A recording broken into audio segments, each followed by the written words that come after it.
नमस्कार, स्वागत है आपके पार्ट 2 के अंदर। इस पर्टिकुलर वीडियो के अंदर हम बात करेंगे रिस्क प्रोफाइल के बारे में। क्या होती है रिस्क प्रोफाइल, कैसे उसे मैनेज किया जाता है और आपके रिस्क प्रोफाइल के अकॉर्डिंग आपके लिए क्या रहेगा बेस्ट, उसके बारे में भी हम बात करेंगे। और अगले वीडियो काफी इंटरेस्टिंग होने वाला है, अगला पार्ट काफी इंटरेस्टिंग होने वाला है। इन्वेस्टमेंट वर्सेस ट्रेडिंग और करियर अपॉर्चुनिटीज क्या है स्टॉक मार्केट के अंदर, स्पेशली यंग इन्वेस्टर्स या यंग ट्रेडर्स के लिए या यंग उन स्टूडेंट्स के लिए जो चाहते हैं कि स्टॉक मार्केट के थ्रू वो अपना करियर बनावे, तो उसके लिए क्या क्या ऑप्शंस है, उस सब चीजों के बारे में हम इस वीडियो में बात करेंगे। वीडियो पसंद है वीडियो कीजिए लाइक, चैनल को नहीं किया सब्सक्राइब तो कर लीजिए सब्सक्राइब, और साथ ही साथ बेल आइकन को भी दबा दीजिए, क्योंकि जब आप बेल आइकन को दबाओगे तब इसका अगला पार्ट आएगा तो आपको मिल जाएगा नोटिफिकेशन। और अगर आप वेबसाइट पे देख रहे हो तो सारे पार्ट्स है, आप जाके चेक कर सकते हो। बात करें सबसे पहले पार्ट 2 के अंदर, तो इसमें हम बात करेंगे रिस्क प्रोफाइल के बारे में। भाई सब रिस्क है तो इश्क है। काफी लोगों ने उस सीरीज को देखकर काफी लोगों ने मार्केट के अंदर इन्वेस्ट करना शुरू किया। भाई साहब रिस्क है तो इश्क है, लेकिन रिस्क उतना ही रखो जितना आप उसको मैनेज कर पाओ। एक चीज कांस्टेंट है स्टॉक मार्केट के अंदर, आप सभी को पता है। अब कांस्टेंट और परमानेंट में फर्क होता है। अगर मैं बोलूं एक चीज परमानेंट है तो वो है डेथ। सबको पता है आज नहीं तो कल सबको जाना है। लेकिन अगर मैं बोलूं एक चीज कांस्टेंट है स्टॉक मार्केट के अंदर, वो है चेंज। चेंज इतना कांस्टेंट है, आप चेंज को हर सेकंड होते हुए देख सकते हो, आप चेंज को हर मिनट होते हुए देख सकते हो, या आप चेंज को हर साल होता हुआ देख सकते हो। स्टॉक मार्केट के अंदर हम बात करें तो चेंज इधर हर टिक पे होता है, हर सेकंड पे चेंज होता है, हर ऑर्डर पे आपका प्राइस चेंज होता है। तो ये याद रखना, स्टॉक मार्केट में change is very very constant. आपको हर सेकंड, अगर आप ट्रेडर हो तो आपको हर सेकंड एक चेंज मिलेगा, अगर आप इन्वेस्टर हो तो आपको हर इन्वेस्टमेंट साइकिल के अंदर एक चेंज मिलेगा। तो चेंज बहुत ज्यादा कांस्टेंट है, तो उसको आप हमेशा याद रखिए। और चेंज के साथ एक चीज जो आपको मिलती है वो होता है रिस्क। रिस्क कैसे मिलती है? पैसा आज आपने ₹1,00,000 इन्वेस्ट किया XYZ स्टॉक के अंदर, कल को अचानक कुछ ऐसा न्यूज आता है या कुछ ऐसा रिजल्ट आता है स्टॉक का खराब आता है, क्या चेंज होगा? इमीडिएटली जो चेंज होगा वो होगा प्राइस। और प्राइस अगर आपके खिलाफ जाएगा तो आपको क्या होगा? आपको होगा लॉस। तो सिंपल सी बात है भाई साहब, सबसे बेस्ट है कि आप सबसे पहले आपका जो रिस्क है उसे इवेलुएट कर लीजिए। रिस्क को इवेलुएट करने का सिंपल एक तरीका है। सबसे पहले आप एक पेपर लीजिए, उस पर लिखिए आप कितना इन्वेस्ट करना चाहते हो और उसको आप एक साल में कितना रिटर्न पाना चाहते हो। लूज करना वो बात की बात है, कितना आपका रिटर्न एक्सपेक्टेशन है।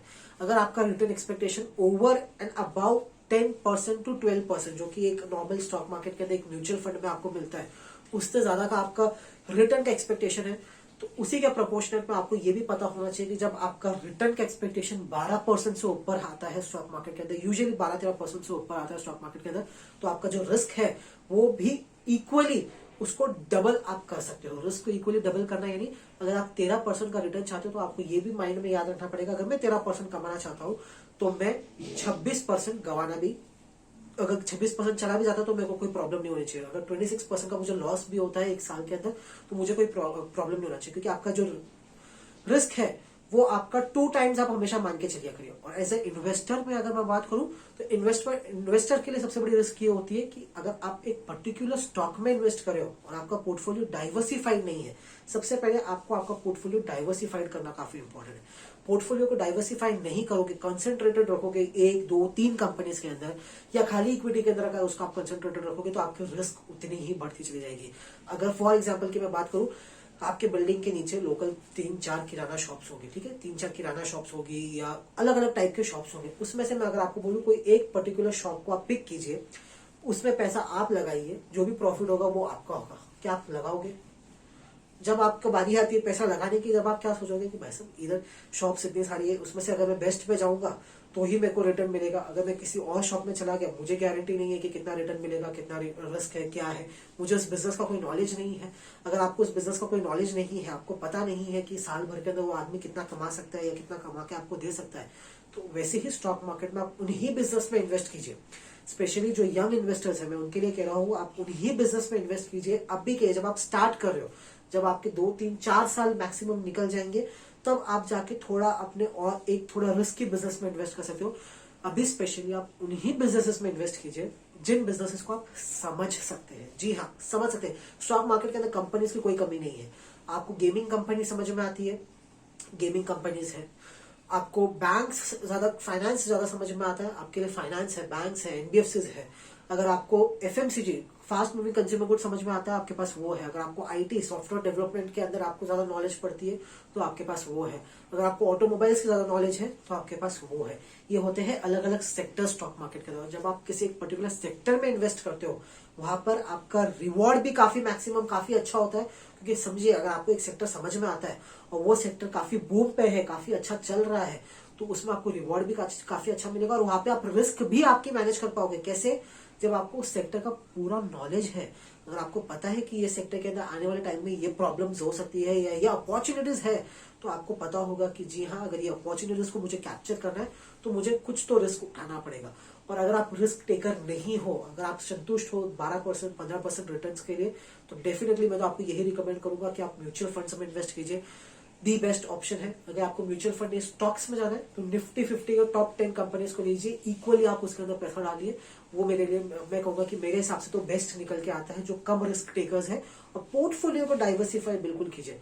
भले आप हाईली रिस्क टेकर हो या आप कम रिस्क लेने वाले हो, पोर्टफोलियो में डाइवर्सिफिकेशन होना काफी जरूरी है। डाइवर्सिफिकेशन यानी 100% इक्विटी में मत डालिए। अभी आपकी एज कम है, अभी आपको कैपिटल इतना रिक्वायर्ड नहीं है, फ्यूचर में आपको कैपिटल रिक्वायरमेंट होगा। बिल्कुल इस टाइम को आप यूटिलाइज कीजिए, इस जो कैपिटल को, उसमें आपका ऑलमोस्ट 60 to 70% इक्विटी में होना चाहिए।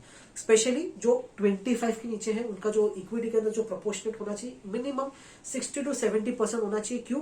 क्योंकि अभी आपके पास उतनी वो नहीं है कि आपको फैमिली संभालना है, आपको ये करना है, आपको वो करना है। नहीं, अभी आप एक फ्री इंसान हो, आपको सैलरी मिलती है, आप इंटर्न करते हो, इंटर्नशिप करते हो, जो भी आप करते हो, एक्सपोजर से आपको कमाई मिलती है, वो आप ऐसे ही उड़ा देते हो। उससे अच्छा 60 to 70% इक्विटी में डालिए। क्योंकि आप रिस्क टेकर हो, आपको किसी को जवाब नहीं देना है उस पैसे के लिए। वही पैसा इन्वेस्ट कीजिए सबसे पहले तो, जो पैसा आपका खुद का है। कभी भी किसी भी पेरेंट से मत लीजिए, ना ही कोई लोन लीजिए, ना ही किसी भी तरीके से लेंड मत कीजिए पैसे को और इन्वेस्ट कीजिए। वो सबसे बड़ी बेवकूफी वाली बात होगी। उतना ही इन्वेस्ट कीजिए, भले आपके पास 1000 रुपया हो, 2000 रुपया हो, उतना ही इन्वेस्ट कीजिए जो आपका खुद का है। और कल को अगर उस पैसे को कुछ हो भी जाता है तो आपको किसी को उस पैसे के लिए जवाब देने की जरूरत नहीं है। आप किसी के लिए जवाबदारी का काम नहीं करोगे। हाँ, अब आप एक यंग एज पे हो, आपके पास टाइम काफी ज्यादा है, तो आप इक्विटी में आपका प्रोपोर्शनेट जो है वो काफी ज्यादा बढ़ा सकते हो। और ऐसा भी नहीं कि एक ही टाइम पे आप लमसम कीजिए। लमसम तो मैं कभी भी रिकमेंड नहीं करता। स्टॉक्स भी अगर आप बाय कर रहे हो तो मैं यही रिकमेंड करूंगा, अगर आप एक पर्टिकुलर स्टॉक को बाय कर रहे हो तो उसको डिवाइड बाय 2 कर दीजिए। अगर फॉर XYZ का मैं बात करूँ, एक रिलायंस की मैं बात करूँ, अगर आपको रिलायंस में इन्वेस्ट करना है, जितना आपका कैपिटल उसे डिवाइड बाय 2 कर दीजिए। एक, अभी आपका इमीडिएट बेसिस पर जाना चाहिए। दूसरा, जब आपको उस स्टॉक के अंदर मिनिमम 10 to 15% का एक डिप मिले, आपको मिलेगा 1 से 2 साल के बीच में। हर साल ऐसा होता है कि स्टॉक्स में आपको इजीली 15 से 20% का डिप मिलता ही मिलता है। तो उस डिप के लिए वेट कीजिए। जब वो डिप मिलेगा, आपके बाइंग प्राइस से नीचे आएगा, तब आप उसके अंदर इन्वेस्ट कीजिए। या अगर समझिए आपका स्टॉक 15% 20% ऊपर चला गया, उसके बाद वो 15% 20% का डिप देता है, तो आपके पास वापस सेम अपॉर्चुनिटी है, सेम प्राइस पे आपको सेम कैपिटल इन्वेस्ट करना है, तो आपकी क्वांटिटीज बढ़ जाएगी। और जब वापस वो स्टॉक ऊपर जाएगा तो आपको रिवॉर्ड काफी अच्छा मिलेगा। डाइवर्सिफिकेशन की बात करूं तो खाली स्टॉक्स में मत डालिए। 60 to 70% आपका स्टॉक्स में डालिए। बाकी का जो 30% है, उसमें से 15% आप आपके फिक्स्ड एसेट यानी डेप्ट में या एफडीज में रिकमेंड नहीं करूंगा, डेप्ट फंड्स में डालिए। अच्छे क्वालिटी AAA रेटेड क्वालिटी डेप्ट फंड्स में ही। क्योंकि जब आप पैसा डेप्ट फंड में डाल रहे हो तो भले 1-2% रिटर्न कम मिले, लेकिन 100% आपका कैपिटल सिक्योर होना चाहिए। इक्विटी में आप क्यों डाल रहे हो? रिवॉर्ड्स, रिटर्न्स ज्यादा पाने के लिए, तो वहां पे आप रिस्क उठा रहे हो। डेप्थ में आप क्यों डाल रहे हो? स्टेबिलिटी लाने के लिए। स्टेबिलिटी लाने के लिए नहीं, एटलीस्ट मेरा कैपिटल 100% सिक्योर होना चाहिए और उसके ऊपर मुझे 3, 4, 5, 6% जिस टाइप का डेप्थ फंड यूज करोगे उस टाइप का रिटर्न मिलना चाहिए। और बाकी का जो 10% बचता है वो आप आपके गोल्ड में जरूर इन्वेस्ट कीजिए। काफी यंग लोग हैं, मैंने देखा कि क्रिप्टो में इन्वेस्ट करते हैं, ये सब चीजों में करते हैं। ठीक है, वो मैं रिकमेंड बिल्कुल भी नहीं करता। क्रिप्टो के अंदर इन्वेस्ट कीजिए, गोल्ड में भी डेफिनेटली इन्वेस्ट कीजिए। At least 10% of your money should be deposited in gold. आप गोल्ड का बॉन्ड खरीद सकते हो, तो सबसे बेस्ट ETF ले लीजिए। एक्सचेंजेस पे लिस्टेड है, गोल्ड बीज है, काफी सारे अलग अलग कंपनीज के ETF लिस्टेड है। गोल्ड बीज को लीजिए। फॉर एग्जाम्पल आपको 1000 रुपए का खरीदना, आप 1000 रुपए का गोल्ड बीज खरीद के आपके पोर्टफोलियो में डेफिनेटली गोल्ड को हमेशा रखिए। और अगर सिल्वर के भी ETF फ्यूचर में लॉन्च होते हैं तो उसे भी आप थोड़ा थोड़ा एक्यूमुलेट करके रख सकते हो। तो बेस्ट है कि पोर्टफोलियो को डाइवर्सिफाई कीजिए, आपके रिस्क को कैलकुलेट कीजिए। अगर आपका रिटर्न लेने का अगर कैपेसिटी ज्यादा है तो ये भी याद रखिए कि जितना ज्यादा मेरे को रिटर्न चाहिए उतना ही ज्यादा मेरा रिस्क बढ़ेगा। ऐसा नहीं है कि खाली रिटर्न रिटर्न मिलेगा, रिस्क का कोई नामो निशानी नहीं रहेगा। सब रिस्क भी मिलेगा उसी के साथ साथ। अगर आपको रिटर्न ज्यादा कमाना है तो रिस्क भी आपको ज्यादा उठाना पड़ेगा। और उसके साथ साथ थोड़ा सा पोर्टफोलियो को डाइवर्सिफाई कीजिए। और अभी अगर आप एक लोअर एज पे हो, 25 से नीचे हो, तो इक्विटी में आपका मैक्सिमम पोर्शन होना चाहिए और मैक्सिमम टाइम के लिए इन्वेस्ट कीजिए। जितना लॉन्ग टर्म के लिए आप इन्वेस्ट करोगे उतना ज्यादा अच्छा रहेगा। अगर आपको ट्रेडर बनना है तो नेक्स्ट इमीडिएट पार्ट जरूर देखिए, जिसमें हम ट्रेडर और जो इन्वेस्टर होते हैं उसके बारे में हम डिटेल में चर्चा करेंगे। और प्लस क्या आपको अपॉर्चुनिटीज मिल सकती है स्टॉक मार्केट के अंदर आपका करियर डिसाइड करने के लिए, उसके बारे में भी हम इस वीडियो में अगले वाले वीडियो में बात करेंगे। उम्मीद करता हूँ ये वीडियो पसंद आया होगा। वीडियो पसंद आया तो वीडियो कीजिए लाइक, चैनल को नहीं किया सब्सक्राइब तो चैनल को सब्सक्राइब, क्योंकि जो अगला पार्ट है इस वीडियो का काफी इंटरेस्टिंग होने वाला है। तो लाइक कर दीजिए, सब्सक्राइब कर दीजिए। मिलेंगे अगले पार्ट के अंदर, तब तक के लिए बाय बाय।